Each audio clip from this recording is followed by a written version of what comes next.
welcome all to this third panel. I'm indeed Christy and Petit, assistant professors at DCU and affiliated to the DCU Brexit Institute.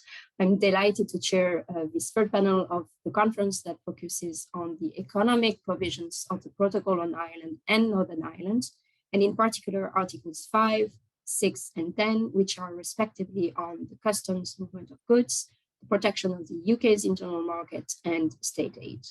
As the Vice President just told us, so Vice President Šefčovič from the European Commission for Interinstitutional Relations, the protocol is very important also to preserve the integrity of the internal market. So I think it will be at the core of our discussion in this panel. And now I'm extremely happy to introduce our three speakers for the panel. We will start with Professor Catherine Barnard. She is Professor of European Union Law and the Jean Monnet Chair of EU Law in the Faculty of Law at the University of Cambridge. Her research interests include European Union law, labor and discrimination law, and competition law. Second, we will listen to the presentation of Dr. Niall Moran. He is an assistant professor in economic law at Dublin City University. He holds a PhD in international economic law from Bocconi University and has previously worked for the legal service of the Council and the bilateral relations with the Americas unit at DG Agri of the European Commission. And we will close this round of presentations with Dr. Graham Butler. He is an associate professor of law at Aarhus University in Denmark, and his research focuses on various aspects of European Union law, including EU constitutional law, EU internal market law, EU external relations, EU administrative law, and EU procedural law. So each panelist will have up to 15 minutes for their presentations, which will let us plenty of time for discussions and further Q&A.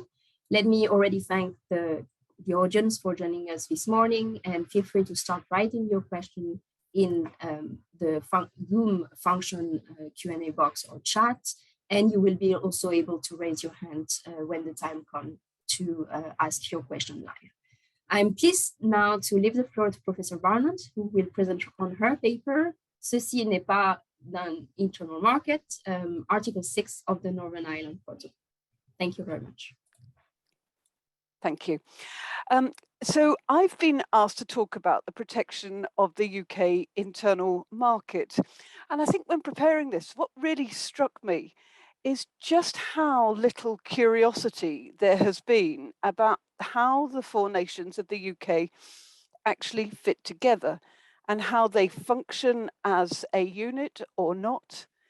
And indeed, it may well just be that because we've been in the EU single market, depending on how you count, since either 1973 or the more internal market since 1992, that the EU has done the heavy lifting and we've managed to just close our eyes to the internal issues that are engaged.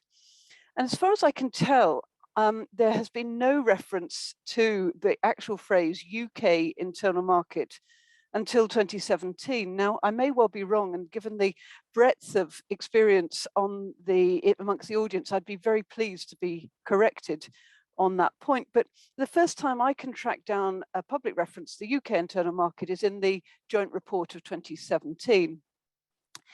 And when you look at the Northern Ireland Protocol, you've got Article 6. Now, Article 6 is probably the Cinderella provision of the Northern Ireland Protocol. Most of us on this call can probably recite Article 16 by heart, but Article 6 looks a bit like icing on a cake. And so when Federico said, will you write about it? I was a bit troubled because I thought, what on earth is there to say? But actually, when you look at it in detail, you start to think this is really rather odd. Because if you just look at Article 6, its heading is pretty robust, protection of the UK internal market. But actually, what I'm going to argue is that Article 6 and its heading, as opposed to its content, do something rather different. And this is a good example of the smoke and mirrors quality of the whole Northern Ireland Protocol, or if you want to mix metaphors, this is the Alice in Wonderland world of the Northern Ireland Protocol, that nothing is quite as it seems. The rhetoric doesn't match the reality. And that's particularly the case with Article 6, which I've got on the screen, and Article 5, which my colleague will talk about. But Article 5 is essentially on Northern Ireland staying in the EU's customs union and the single market for goods. But what's so remarkable is that Article 5 does not say that in terms. And the other thing that's very odd about all of this is that the UK internal market itself is not complete in its own terms, in part because of the Northern Ireland Protocol, but in part because of its rather limited aspirations. And these are the things that I'm going to talk about in the next 10 or so minutes. So very briefly, what are the origins of the UK internal market? Now, the answer is I really don't know. The best guess I've got is if you go back to the Acts of Union of 1706 and 1707 between England and Scotland, you've got actually elements, it seems to me, of what we would now call internal market issues built in there. There's Article 4, and that's how it actually appears on the gov.uk website, which appears to be about free movement of some source, full freedom and intercourse of trade and navigation. And Article 6 of those acts also seem to be about a customs union. And it is telling, I think, that I've had to go back that far to try and find something which looks a bit like an internal market to sum up the relations between England and Scotland. And of course, had I had time, I would go into also the relations between England, Scotland and Ireland. But the fact is that the very fact that these provisions are still on the statute book tends to suggest there is quite a lacuna. Now, Michael Keating yesterday was talking about devolution, and you might have thought that during the devolution debates in the late 1990s, leading to the devolution legislation, there would have been discussion about the internal market, but I'm having real difficulty tracking that down. And even after the devolution legislation in 1997, 1998, what is really striking is that relations between the four nations of the United Kingdom, intergovernmental relations, IGR as they're known, were informal, are informal, based on a memorandum of understanding. And that memorandum of understanding makes no reference at all to the UK's internal market. So what we can say is, it's all very well saying we've always had one, but it's not at all clear that that language has been used. Now, of course, we now have the Internal Market Act 2020, as it's properly known, the UK Internal Market Act of 2020. And what's striking here is if you look at the white paper which accompanied the Internal Market Act, the government presents the UK's internal market not as something new, but as a continuation of the old. And as you can see, it says there, for centuries, the UK's internal market's been the bedrock of our shared prosperity with people, products, ideas, investment, moving seamlessly between our nations. As a union, we're greater than the sum of the parts. And the purpose of the 2020 Act will be to maintain this centuries-old success story. As I've said, it's rather surprising to see it couched in those terms because there's little evidence that we've ever talked about it as an internal market before. But as I say, I may have missed something very obvious. I'd be grateful to be corrected if I've got it wrong. So what sort of internal market has the UK got? Well, actually, it's rather limited. There's some really good work out there. I won't go into it, but just to flag up a couple of points. First of all, the Internal Market Act only applies to goods and services and professional qualifications. So if you compare it with Article 26 of the TFEU on the EU's internal market, of course, it already looks somewhat partial because it makes no reference to the movement of persons and capital. Also, of course, there are deep concerns, as Michael Keating said yesterday, on the part of the devolved nations about the deregulatory effect of the UK's internal market and just how limited the exceptions are to the mutual recognition principle. The limited exceptions essentially revolve around health. And the risk is that the effect of the UK's Internal Market Act is to limit regulatory diversity across the four nations of the United Kingdom. Yes, it's possible to have common frameworks, which essentially replace the role for harmonisation legislation, but that is already pretty clunky and not much has come out, or not much hard stuff has come out as a result. Bottom line is, UK internal market itself looks somewhat incomplete in its own terms, and it's also incomplete because of the necessity of having to accommodate the Northern Ireland Protocol, which is expressly referred to in the UK internal market. And I'll come back to that in a moment. The one irony, of course, of the white paper accompanying the internal market is, although lots of the concepts look very familiar to EU lawyers, there is almost no reference at all to the EU internal market across the 100 and so pages of the white paper. There's a footnote to Cassis de Dijon on page 99, but that is it. It's almost as if the EU model has been airbrushed out of the picture.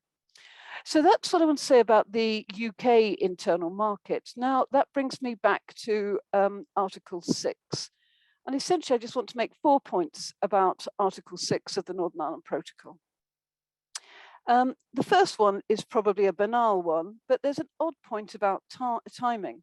Remember, Article 6 is headed protection of the UK internal market. Article 6 was drafted and agreed in the autumn of 2019, before, in fact, the very thing called the UK's internal market had actually been formally established. Now, of course, the government would say that's completely wrong because we've always had an internal market dating back to early 18th century. But as I've said, that's a slightly misleading presentation.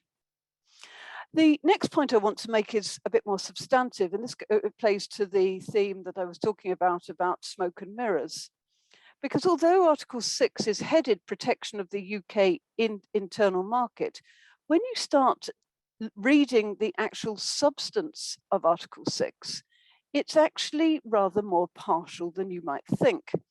Because the first sentence of Article 6.1 says nothing in this protocol shall prevent the UK from ensuring unfettered market access for goods moving from Northern Ireland to other parts of the UK's internal market. In other words, despite the banner headline, it's all about protecting the UK's internal market as a whole. In fact, what it is about is protecting unfettered market access from Northern Ireland to GB, i.e. from west to east, but not from east to west. So we've already got a hole in the UK's internal market. And secondly, it's really rather odd because for all this talk about protection of the UK's internal market, great publicity, it looks like Northern Ireland is very much part of the UK's internal market. You only need to read Article 5 to get a rather different impression. But the odd thing about Article 5 is, again, it doesn't say quite what it does. Because although at the top of Article 5 it says movement of goods, what it doesn't, and then it refers to Regulation 952/2013 in Annex 2. And for anyone making a cursory read of Article 5, you think, well, that's all pretty dull and not particularly remarkable. But of course, only if you know what you're talking about do you realise that, of course, Regulation 952/2013 is the Union Customs Code, which of course is fundamental, and it means that Northern Ireland is part of the Union Customs Code, and indeed whole swathes of single market legislation for goods apply in Northern Ireland as a result of Annex 2. So what looks completely dull and unremarkable is in fact particularly remarkable, and it would have been more honest if Article 5 had said protection of the EU single market for goods rather than the very anodyne heading that it contained.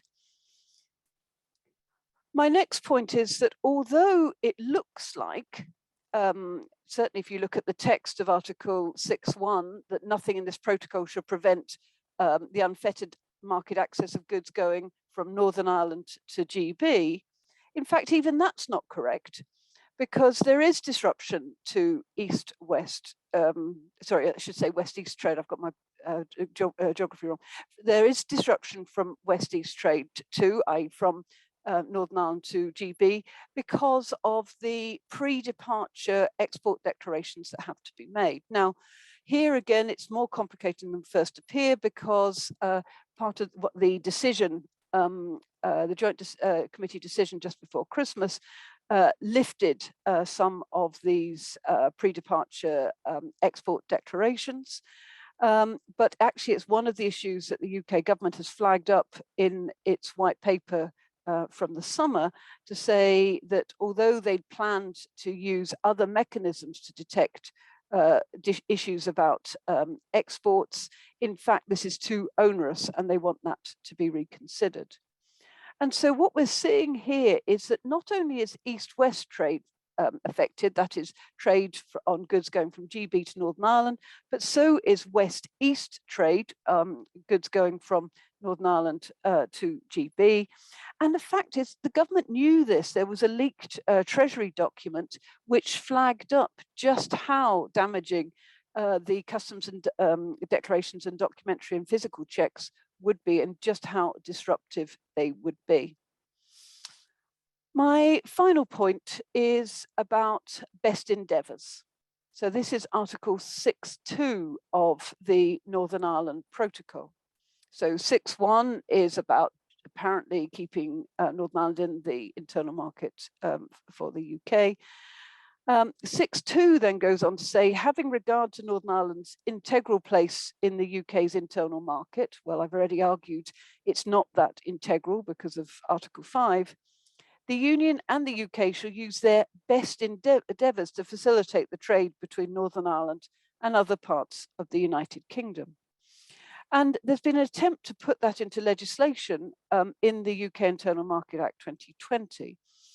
Now, certainly Section 47 is about West-East trade, but what's interesting is Section 46, which is much more generic, and I think goes quite a lot further than Article 6.1 itself, because it's about keeping the whole of Northern Ireland in the UK's internal market, when of course the essence of the Northern Ireland Protocol is to keep Northern Ireland significantly in the EU's own single market.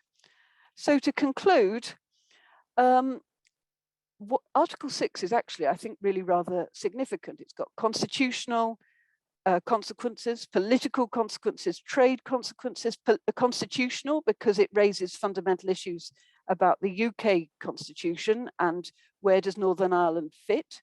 It's got political implications because, as we heard yesterday from Bertie Ahern, the unionist community is very concerned about the Northern Ireland Protocol, and yet Article 6, certainly its heading and the way it's presented, is misleading at best, because it suggests that the Northern Ireland is more firmly rooted in the UK internal market than it actually is.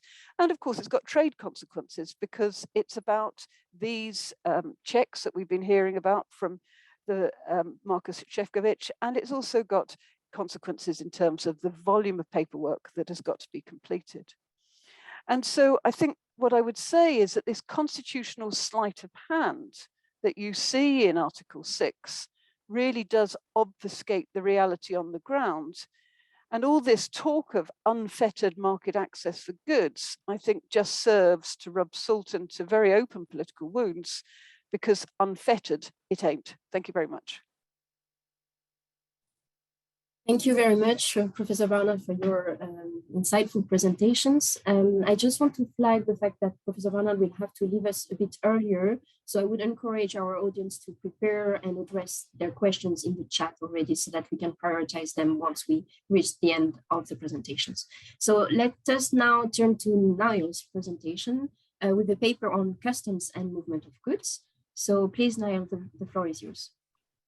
So further, I'd just like to thank the Brexit Institute for hosting us today. So my chapter concerns Article 5 of the protocol, and there are two main sections to my chapter that I'm going to be going to spend about 5 minutes on. So section 1 goes through what I call the anatomy of Article 5 and looks at the impact of the 7 paragraphs of it. Section 2 then looks at the somewhat tumultuous operation of Article 5 and where we're going from here. So firstly, my introduction notes that Article 5 is one of the most consequential articles of the protocol. If taken away, the protocol would be radically different. So on either side of Article 5 is an article either affirming Northern Ireland's place within the customs union or the UK single market. But Article 4 and 6 of the protocol must be read in conjunction with Article 5, and this has a decisive influence on how the protocol has been implemented. So the purpose of the protocol is to avoid a hard border on the island of Ireland, as recalled in its preamble, and Article 5 is an integral part of the arrangements necessary to avoid a hard border and to protect the 1998 agreement, as stated in Article 1 of the protocol on its objectives. So in order to do this, in Article 5, the EU Customs Code is applied to the UK in respect of Northern Ireland, as well as the EU provisions in Annex 2. So this ensures that a hard border is avoided while protecting the integrity of the EU single market. The risk is that goods that do not comply with EU standards would enter the single market across an open border on the island of Ireland. And the reality of divergent approaches to risk and the EU's zero risk approach necessitate customs checks and processes on goods arriving from Great Britain to the island of Ireland. Now, there have been tensions in the operation of the protocol to date, and flexibility has been shown, notably by the EU.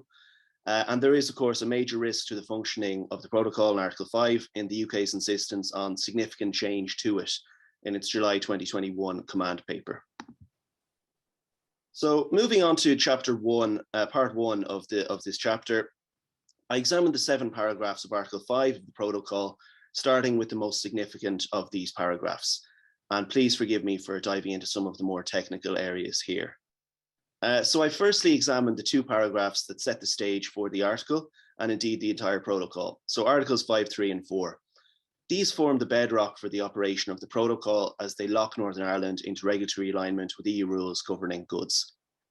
The effects of this article are felt throughout the protocol, notably impacting Articles 4 and 6, leading Professor Barnard in her chapter to refer to Article 6 as an exercise in smoke and mirrors.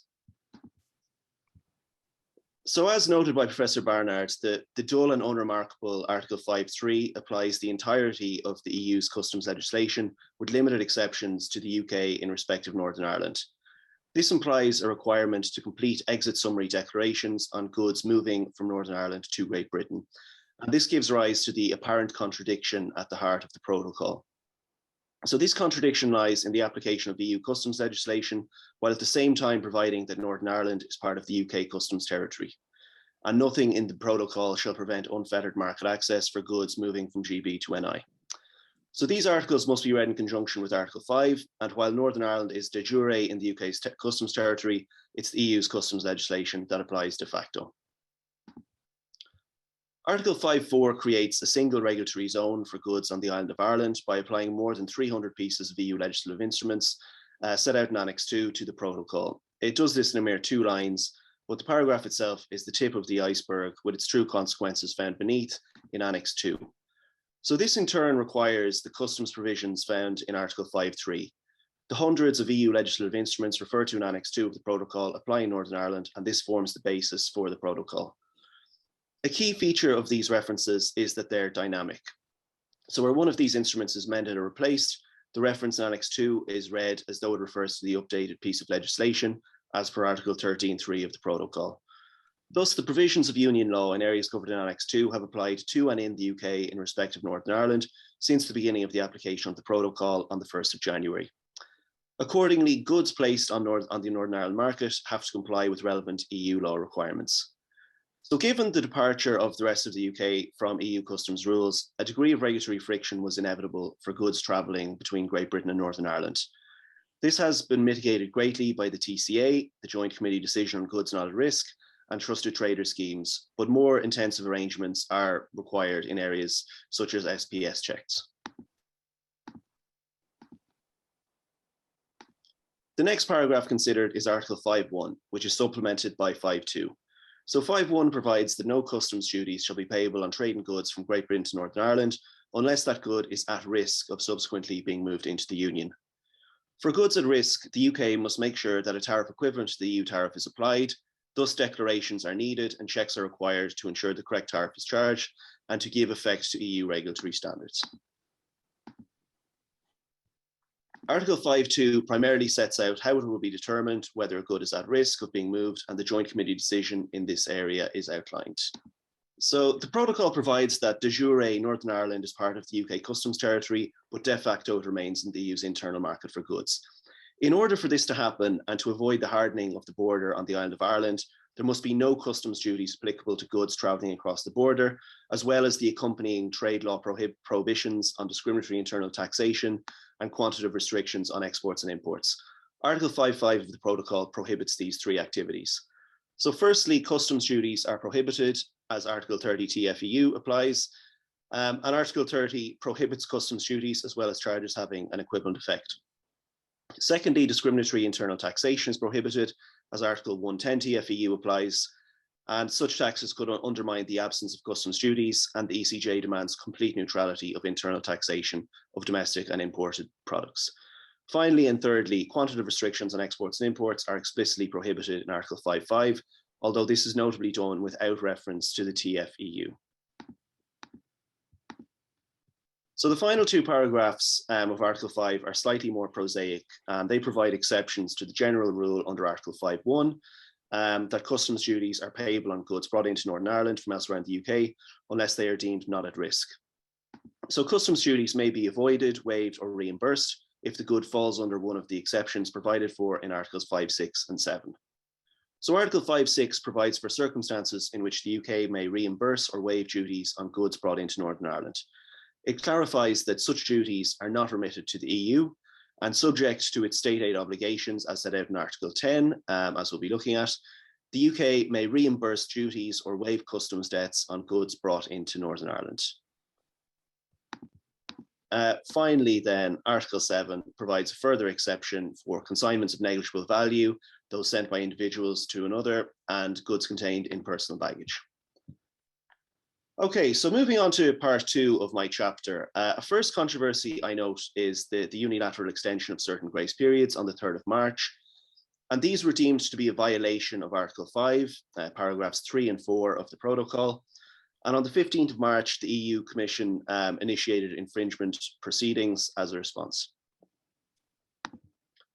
A further decisive moment in the operation of the protocol was the publication of the UK command paper on July 21st, where the UK sought overarching changes to the institutional framework of the protocol.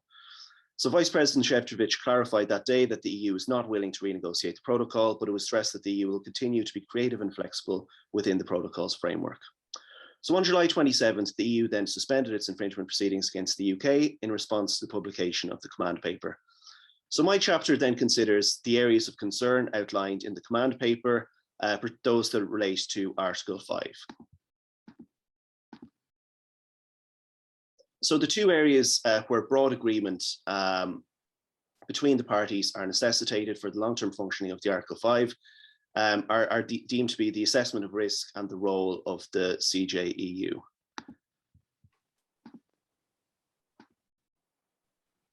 So on the first point relating to risk, the Commission's October proposals on bespoke arrangements in the areas of customs and SPS issues, as well as the solutions proposed in June, should represent a significant step towards agreement, the chapter finds.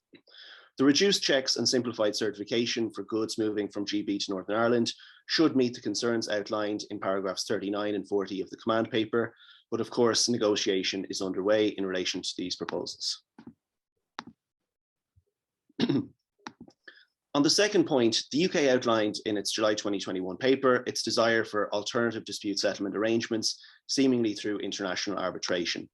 So as we well know, the problem with substituting the ECJ with an arbitration panel lies in the CJEU's exclusive jurisdiction to interpret the EU Customs Code, as well as the rules and standards on goods that form part of the protocol. So this is based on the autonomy of the EU legal system, and only a uniform interpretation of EU law rules can ensure this autonomy, and it follows from this that the EU cannot accept having an arbitration panel pronounced upon EU law. So the Commission to date has reportedly told Member States that the role for the Court of Justice within the protocol is not up for discussion. So the chapter then outlines EU flexibilities to date and whether it can be expected that the EU should go further in certain areas.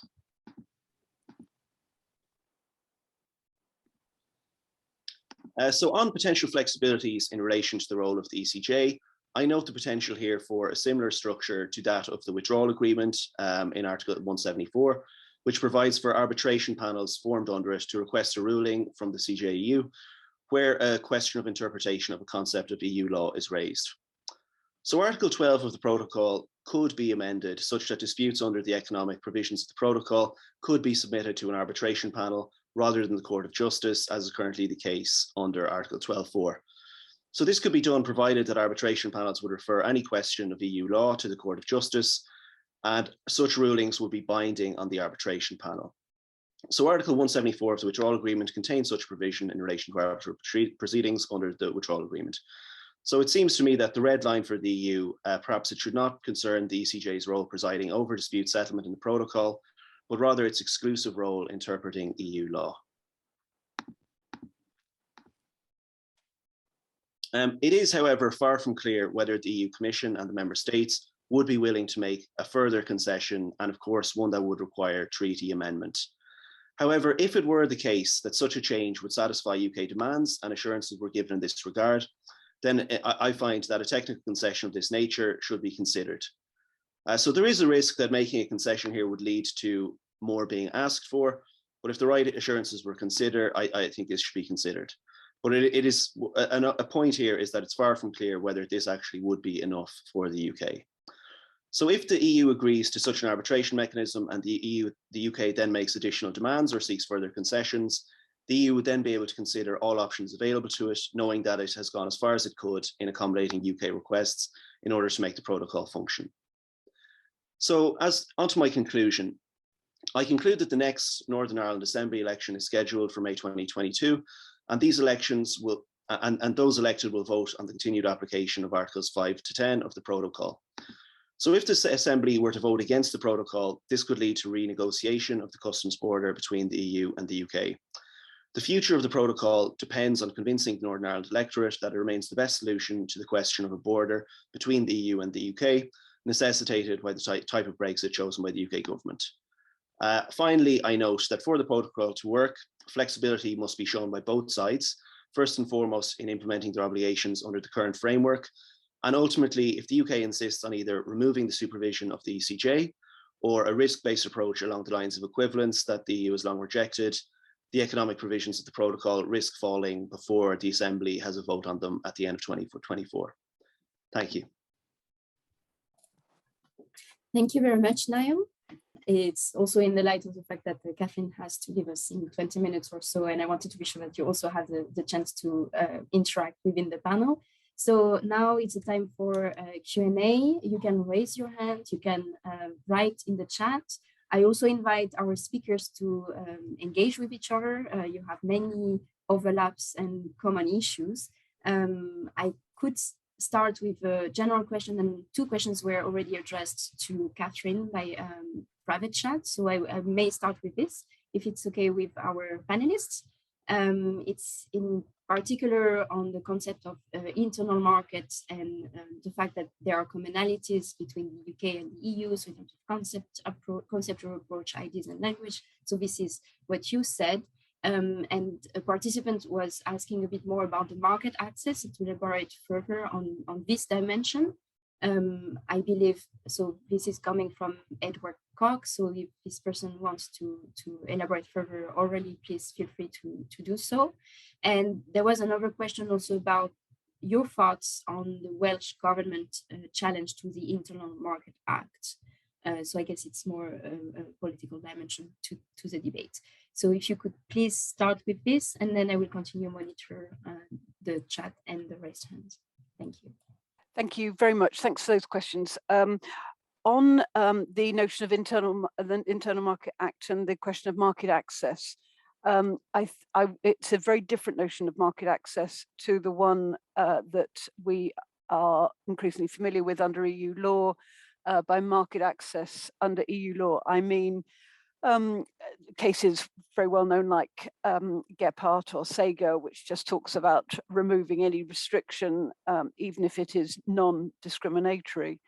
The market access notion under the UK Internal Market Act it encompasses two things: one, mutual recognition, and two, non-discrimination. The mutual recognition of principle applies to what we more familiarly know as product requirements, so rules on labeling, composition, packaging, and so forth. And then the non-discrimination principle applies to certain selling arrangements.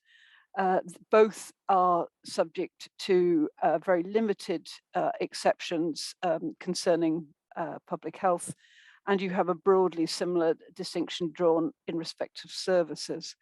And the concern that has been expressed by the devolved administrations is that they say that because there is such limited scope for justifying different regulatory standards in their areas of devolved competence, what is decided by Westminster will essentially trump any regulation made by the devolved administrations, apart from in those very narrow areas. And yes, sure, they can carry on requiring, so the Scottish Government can carry on requiring Scottish manufacturers to manufacture according to the higher, different Scottish standards. But of course, they will then be competing against English goods, which already have a larger market and so benefit from economies of scale made to English standards. However, there's just 2 points that's worth noting. It only applies to new legislation. It doesn't apply to existing legislation. And secondly, it only applies to legislation. It doesn't apply to all sorts of other acts. So from that point of view, it is narrower than the EU's single market. I do think it's ironic that given that Cassis de Dijon is widely recognized as the father, mother, and grandparent of the notion of mutual recognition, it is so disregarded in the internal market white paper. And I mean, of course, we know the political reasons for that, but it is ironic that when looking around for other examples of internal market, they look at Spain, they look at the Australia, New Zealand, elsewhere, but they don't look 26 miles away to the EU. On the Welsh Government's challenge, I don't have any particular insight that I want to offer here, so I'll stop there, so thank you. Okay, thank you very much. Any other questions or engagement? I wanted to bridge maybe two of the presentations with the proposal that actually Catherine made for renaming this article that you were commenting on, Niall. So would you say what would be, it's a general comment, of course, but the protection of the EU single market for goods rather than the current title? What would you think? I think that might be a little indelicate. I think the name is perfectly fine as it is, to be honest. But the suggestion did, make me laugh a little bit. Yes, I mean that is Article 5. Annex 2 is attached to it with over 300 pieces of EU legislation. Ultimately, I think that its form is appropriate. It doesn't have to be advertised as what was the name again, Catherine? Sorry. I think I just said it was in Northern Ireland single market for goods. I think my point was simply that it would be a more truthful reflection of the content. But of course, we very well know the political sensitivities of trying to get all of this through, well, particularly the Westminster Parliament, although in fact, of course, it went through almost on the nod. Yeah, so if it was from a, trying to understand it at a first reading perspective, perhaps that would be a better title. But yeah, I think I'd stick with what it is. Thank you. So I'm monitoring the chat, trying to see also raised hands. So far, we do not have raised hands. Let me emphasize again, the last 15 minutes, it's your chance to ask questions to Professor Barnard, then she will have to leave us. If I may take the opportunity as chair, maybe to put forward another question, which is about the fact that in the UK's internal market, you have less positive harmonization, and you also elaborate on the common framework agreements and the limits of it. To some extent, it's deregulatory. So, but if we push a bit forward the argument, should there be a case for positive harmonization, and how would it be done to have a more comprehensive system of harmonization? So going a step ahead, would you be? I mean, I think it's a really good question. And I think the issue of common regulatory frameworks or common frameworks is underexplored. I mean, it had a burst of life in about 2017, and since then it's rather become the Cinderella provision or Cinderella policy area. There are a number of draft common framework areas which have been published on the website in quite a broad range of issues, but none of them have actually come to fruition. And of course, the other issue is how do you actually get to the point of having common frameworks? We know how difficult it is for the EU to legislate. We know the tensions between unanimity and qualified majority voting across 27 states. In the United Kingdom, there's only 4.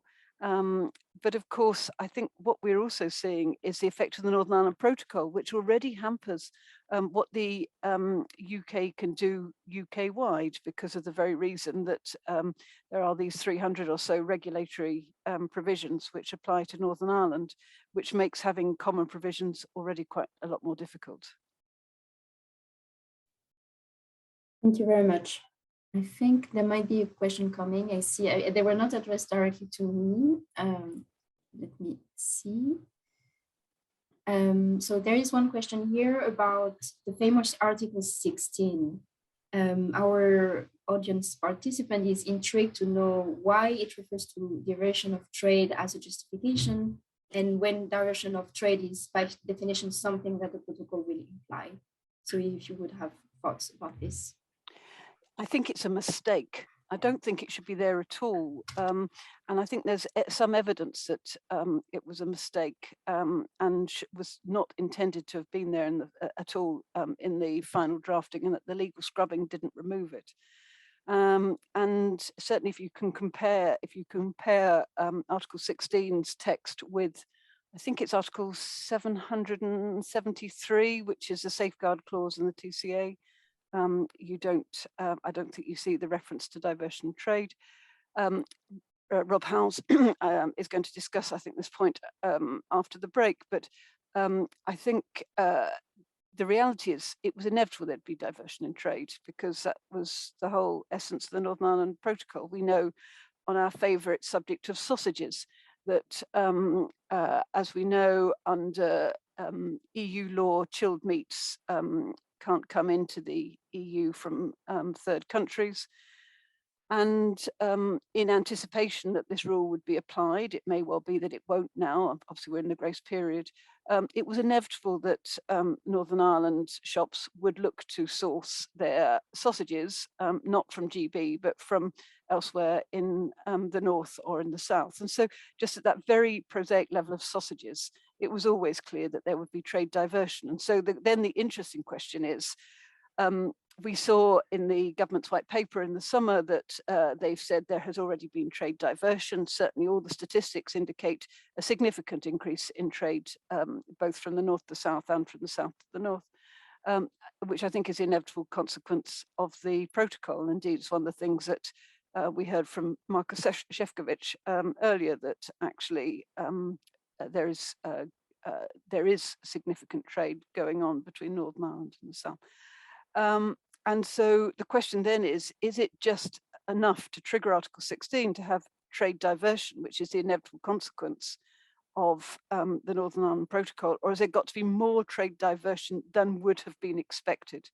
And that would be reading a quite significant phrase into Article 16. But that may be one of the challenges ahead in how Article 16 gets interpreted, if it ultimately ends up in the hands of the Court of Justice, if the Commission brings enforcement proceedings against the UK for non-compliance with the terms of Article 16.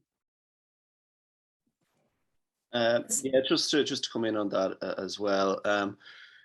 Yeah, it's this question of trade diversion. It's very interesting. It's very hard to know how to interpret it.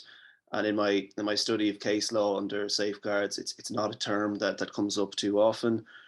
But you know, so there's been discussion about what is an appropriate safeguard measure and the need for a proportionate response. And I was reading Professor House's paper, and yeah, I was just struck by his remark that the only reasonable and appropriate response is the redoubling of working level cooperation, and I strongly agree with that. But just to speak on Article 16 for a minute.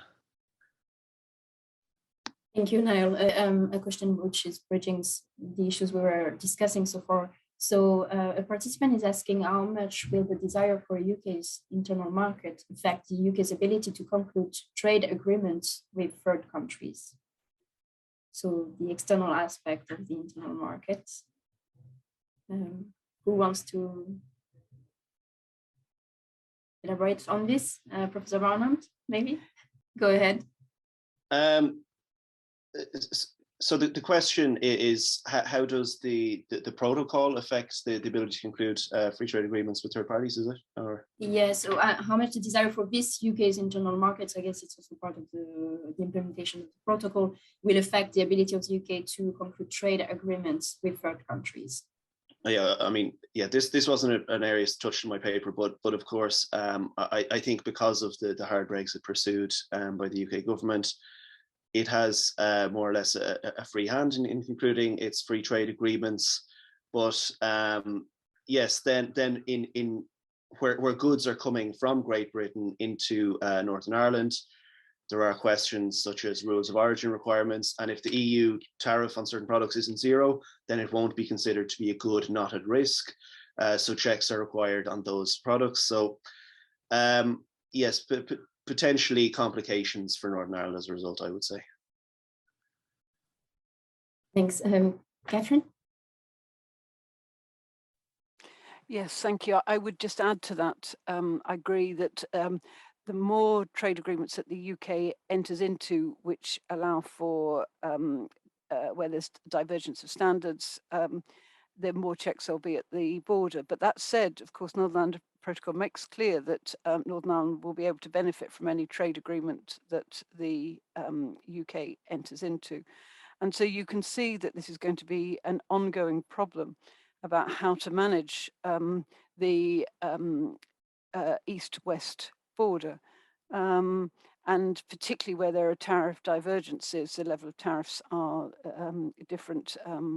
So you can see there is going to be significant problems going forward. I think it's interesting that the government, in the document it published a couple of days ago on the UK's export strategy, Boris Johnson, in his forward, very proudly announces that the UK has now got trade agreements almost A to Z, but in fact, most of them are rollover agreements, so thus mirroring the agreements with which the UK benefited from when it was a member of the EU. And so we've not really seen the implications of this work through. It will become more of an issue when the UK signs an agreement with Australia and with New Zealand, and if and when the UK joins the CPTPP. Thank you. Yes, Federico? Yeah, thanks, Christy, and thanks to all the panelists. I just wanted to throw myself into the pitch because I know Catherine has to leave shortly. So maybe just a final question for you, Catherine, on sort of the legal strength of the UK internal market. I mean, as EU lawyers, we've always noticed how strong the EU internal market is because of the Constitution of the European Union, where the EU treaties functions as higher law and no state regulation, whether it's legislative or administrative, can in fact infringe on the internal market. Now, the UK doesn't have a constitution, and that puts, I think, the UK market in such a weak position. And I was thinking here of the High Court judgment on in Belfast on the Act of Union and whether the protocol infringed on that. The reasoning of the court is, well, it's parliamentary sovereignty, so a later parliament can simply undo what a prior parliament did. And so, yes, maybe in 801, there was an internal market, but if the new parliament decides that Northern Ireland is on a different footing, so be it. And so my question, trying to connect also the discussion that Michael Keating was having yesterday on the need to perhaps endow the UK with a stronger federal structure, and that would require a constitution. How would you see those two dynamics fitting together? That's hard. What I would say briefly is the Internal Market Act may well in time assume the status of a constitutional statute that has particular meaning under UK constitutional law. Of course, it doesn't mean that it cannot be repealed, quite the contrary. That's the essence of parliamentary sovereignty. And the version of parliamentary sovereignty that is currently in vogue does seem to allow a pretty muscular form of parliamentary sovereignty. So the Parliament of tomorrow can reverse anything done by the Parliament of today. That said, it is part of the package of measures to make the UK constitution fit to function in a post-Brexit era. And of course, the UK constitution is typically characterized as a constitution of bits and pieces, and some of the bits are more important than other bits. And I would think that the UK Internal Market Act counts as one of those more important bits and is pretty muscular, which is the reason why the devolves are so unhappy with it. If you're asking the bigger question, does this mean that the UK is evolving towards a federation? The answer is categorically no. And indeed, you could argue it's a retrograde step in the sense that it prioritizes very much the interests of the biggest member of the Union, namely England, and the interests of England over the interests of Scotland and Wales, Northern Ireland, of course, being different because of the Northern Ireland Protocol. Thank you very much, Catherine, for your answers and also for your presentation. I guess we will say bye now. We wish you a safe trip